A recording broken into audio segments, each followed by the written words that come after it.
السلام علیکم دوستو، آج کا جو ہمارا موضوع ہے یہ اس چینل کے تھیم سے بالکل ہٹ کے ہے. مطلب اس کا نہ ٹورزم کے ساتھ کچھ لینا دینا ہے، نہ شعر و شاعری اور ادب کے ساتھ کچھ لینا دینا ہے. دراصل یہ سوال کہ دادا کی زندگی میں اگر اس کے پوتے یتیم ہو جائیں، یعنی اس کا بیٹا مر جائے، تو اس کے یتیم پوتوں کو دادا کی جائیداد میں سے حصہ نہیں ملتا. اور کیوں نہیں ملتا؟ یہ بظاہر بڑی ایک غیر منطقی قسم کی بات لگتی ہے، اور یہ سوال میرے ذہن میں بھی رہا، لیکن بہت سارے علماء کی توجیحات پڑھنے کے بعد اب جا کے میرے سامنے یہ بات واضح ہو گئی. تو میں نے سوچا آپ لوگوں کے ساتھ بھی شیئر کروں، کیونکہ ہو سکتا ہے آپ میں سے بہت سارے لوگوں کے ذہن میں یہ سوال ہو کہ یہ شاید یتیموں کے ساتھ کہیں زیادتی ہو رہی ہے. اب ایسا نہیں کہ یتیم پوتے بالکل محروم ہوتے ہیں. یتیم پوتا اس صورت میں دادا کی جائیداد سے قانونی طور پر محروم ہوتا ہے جب اس کا کوئی چچا زندہ ہو، یعنی اس کے دادا کا کوئی اور بیٹا موجود ہو. تو ایسی صورت میں جو یتیم پوتا ہے اس کو دادا کی جائیداد میں سے قانونی طور پر حصہ نہیں ملتا ہے. اب یہ ذرا زیادتی والی بات لگتی ہے، لیکن شریعت میں جو وراثت کی تقسیم کا طریقہ ہے وہ یہی ہے. دراصل وجہ کیا ہے کہ جب ہم اس مسئلے کو سوچتے ہیں تو ہم اس کو ضرورت کی بنیاد پہ سوچتے ہیں، کیونکہ جیسے ہی ہمارے سامنے یہ بات آتی ہے کہ جی یتیم پوتا، تو یتیم، لفظ یتیم سے ہی پتہ چلتا ہے کہ یہ بچہ ہے کوئی چھوٹا سا اور ضرورت مند ہے. ہم ایک سیناریو جو ہے وہ فرض کر لیتے ہیں کہ ایک آدمی ہے اور اس کے دو بیٹے ہیں. ایک جو ہے وہ بالکل بہت غریب ہے اور دوسرا کروڑ پتی ہے. دونوں کے اپنے بچے بھی ہیں، یعنی اس کے پوتے بھی ہیں. اب اس کا جو کروڑ پتی بیٹا ہے وہ مر جاتا ہے، ٹھیک ہے، کروڑ پتی کے بچے یتیم ہو جاتے ہیں. تو اب جب دادا کے جائیداد کی یا وراثت کی تقسیم ہوگی تو کیا اب بھی ہمیں یہ زیادتی لگے گی کہ یار اس کے یتیم پوتوں کو نہیں ملا؟ یقیناً ہمیں نہیں لگتا. وجہ کیا ہے کہ اب ہمیں پتہ ہے کہ اس کے پوتوں کو اپنے باپ سے کروڑوں کی جائیداد مل رہی ہے، جبکہ اس کا چچا جو ہے وہ غریب ہے. جو نقطہ میں سمجھانے کی کوشش کر رہا ہوں وہ یہ ہے کہ ہم جس چیز کو بنیاد بنا رہے ہیں، ہم ضرورت کو یا احتیاج کو بنیاد بنا رہے ہیں کہ وراثت جو ہے وہ ضرورت کے مطابق تقسیم ہونی چاہیے. اب شریعت نے جو وراثت کا ایک قانون دینا ہے، اور قانون میں آپ کہیں پہ لوپ ہول نہیں چھوڑ سکتے. وجہ یہ ہے کہ اگر وراثت کو ہم ضرورت کے مطابق تقسیم کرنا شروع کریں، یعنی اسی کو جیسے ہمارا نارملی ایک ہمیں منطقی یا لاجیکل لگتا ہے کہ جس کو ضرورت زیادہ ہو اس کو زیادہ ملنا چاہیے، اگر ضرورت کو ہم بنیاد بنا دیں تو سب سے پہلے تو اس کا مطلب ہے اگر ایک آدمی کے دو بیٹے ہیں، ایک غریب ہے ایک امیر ہے، تو امیر کو جائیداد میں سے کم اور غریب کو زیادہ حصہ ملنا چاہیے. اب یہاں تک بھی بات کوئی اتنی بڑی نہیں ہے. سوال یہ ہے کہ اب اس ضرورت کا تعین کیسے ہوگا؟ ایک بندہ کہے گا، اگرچہ بظاہر امیر ہوگا یا حقیقتاً امیر ہوگا، لیکن وہ کلیم کرے گا کہ وہ اپنے بھائی سے زیادہ غریب ہے اور اس کو زیادہ ملنا چاہیے. اس کا مطلب ہے کہ اگر ضرورت کو بنیاد بنا دیں وراثت کے قانون میں تو پھر اس پہ نہ ختم ہونے والے جھگڑے شروع ہو جائیں گے، اور وراثت کی تقسیم میں ایک نہ ختم ہونے والے مسائل جنم لیں گے. شریعت نے جو بنیاد رکھی ہے اس کے لیے بنیاد رکھی ہے قربت کو، کہ جو جتنا زیادہ قریب ہوگا، قریبی رشتہ ہوگا، وہ جائیداد کا وارث ہوگا. اب بیٹا جو ہے وہ ڈائریکٹ ڈیسینڈنٹ ہے، یوں سمجھ لیں اگر باپ تنا ہے تو بیٹا شاخ ہے، جو پوتا ہے وہ شاخ در شاخ ہے. اب جب بیچ میں سے اس کا باپ مر گیا،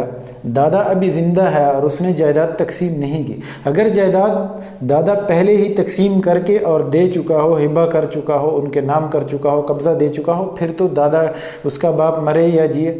دادا کی وراثت میں سے اس کو آلریڈی حصہ مل چکا ہے. یہ ہم اس سیناریو میں بات کر رہے ہیں کہ جب بچے کا باپ فوت ہوا تو اس وقت جائیداد جو ہے اس کے دادا کے نام پہ تھی. اب شریعت نے جو بنیاد رکھی ہے وراثت کی تقسیم کی، اس کو ضرورت کی بنیاد پہ نہیں رکھا بلکہ قربت کی بنیاد پہ رکھا ہے، کیونکہ ضرورت میں پھر نہ ختم ہونے والے جھگڑے پیدا ہونے ہیں، ایک سلسلہ شروع ہو جانا ہے. اب جب قربت کی بنیاد پہ رکھی تو اگر ایک طرف بیٹا ہے اور ایک طرف پوتا ہے تو ظاہر ہے بیٹا زیادہ قریبی رشتہ ہے، پوتا اس سے دور کا رشتہ ہے،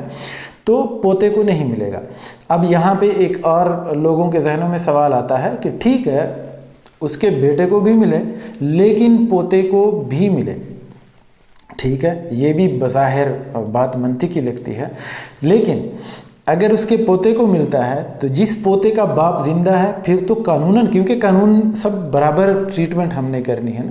تو جب برابر ٹریٹمنٹ کریں گے تو جس پوتے کا باپ زندہ ہے وہ کہے گا جی وہ بھی پوتا ہے میں بھی پوتا ہوں، دونوں باپ ہمارے دادا سے ایک جتنا ہی فاصلے پہ ہیں، ایک جتنے ہی قریبی ہیں، اس کو مل رہا ہے مجھے کیوں نہیں مل رہا، میرے تو باپ کو مل رہا ہے اور ادھر سے میرے کزن کو مل رہا ہے۔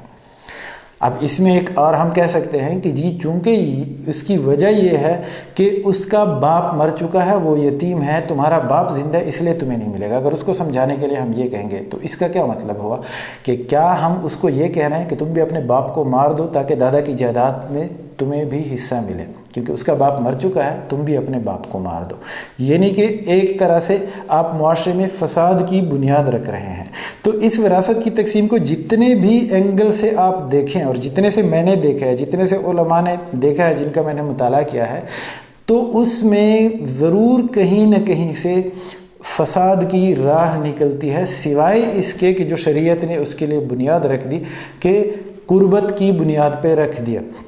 اب اگر لیٹ سپوز ایک بندے کے 10 بیٹے ہیں، 10 کے 10 مر گئے اور 10 کے 10 کے اس کے پوتے ہیں، تو وہ جائیداد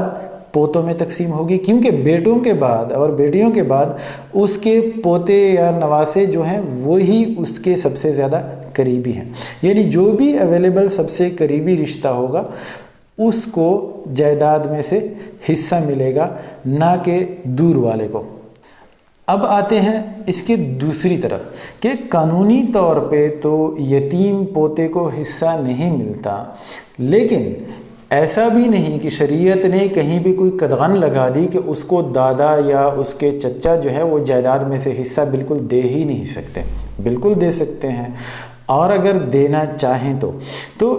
بالفاظ دیگر ہم یہ کہہ سکتے ہیں کہ یہاں پہ قانونی طور پہ تو ان کو وراثت میں حصہ نہیں ملتا، لیکن دادا کا اور چچاؤں کا ایک طرح سے امتحان شروع ہو گیا کہ وہ اپنے یتیم پوتے پوتیوں کو اگر وہ ضرورت مند ہیں یا بھتیجے بھتیجیوں کا وہ کتنا خیال رکھتے ہیں، کیونکہ شریعت میں پیسے خرچ کرنے کے جو مصادر ہیں یا جو سٹیجز جو طریقہ کار بتایا ہے وہ بڑا واضح ہے۔ سب سے پہلا اگر آپ کسی کے پاس کوئی پیسے ہیں، سب سے پہلے خرچ کس پہ کرے گا؟ اپنے والدین پہ، یہ سب سے پہلا اس کا خرچ ہے۔